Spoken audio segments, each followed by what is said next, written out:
31শে December রাত 12টা 1 মিনিটের সময় বাংলাদেশের শহর সমূহে বাজি পোড়ানো শুরু হয়। কথা ঠিক কিনা? আমি জিজ্ঞেস করতে চাই, এটা কি খ্রিস্টানের দেশ? জোরে বলেন, এটা কি খ্রিস্টানের দেশ? অবশ্য আমাদের দেশে খ্রিস্টান, হিন্দু, বৌদ্ধ যারা আছে তারাও আমাদের নাগরিক, সন্দেহ নাই। কিন্তু এই দেশ হচ্ছে পৃথিবীর দ্বিতীয় বৃহত্তম মুসলিম দেশ। খ্রিস্টানেরা নববর্ষ উদযাপনের জন্য বাজি পোড়াক, ফুর্তি করুক, যা মোল্লায় তাই করুক, কিন্তু একজন মুসলমান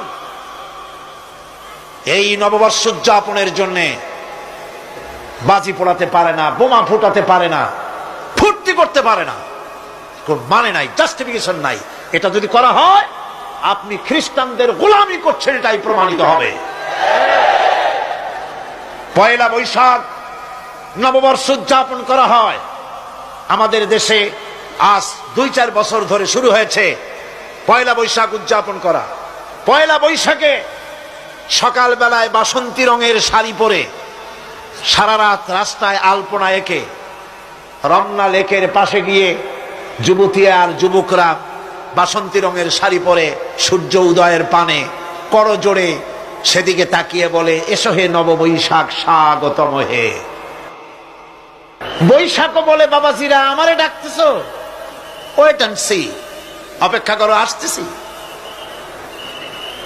যে বৈশাখকে ডাকা হলো, স্বাভাবিক বৈশাখ কাল বৈশাখীর রুদ্র রূপ ধারণ করে 180 মাইল স্পিডে এসে বাড়ি ঘর কল কারখানা ভাঙ্গা জনমের মতো স্বাগতম হে।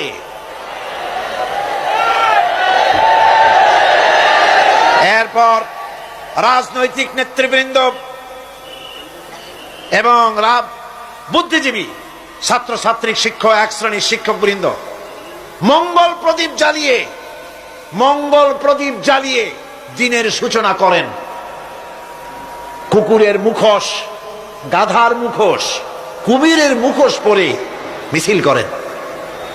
ঢোল আরো কি হাবিজাবি বাজাইয়া ফুর্তির চোটে শীতই পড়বে না খারাপ হয়ে থাকবে দিশা করতে পারে না।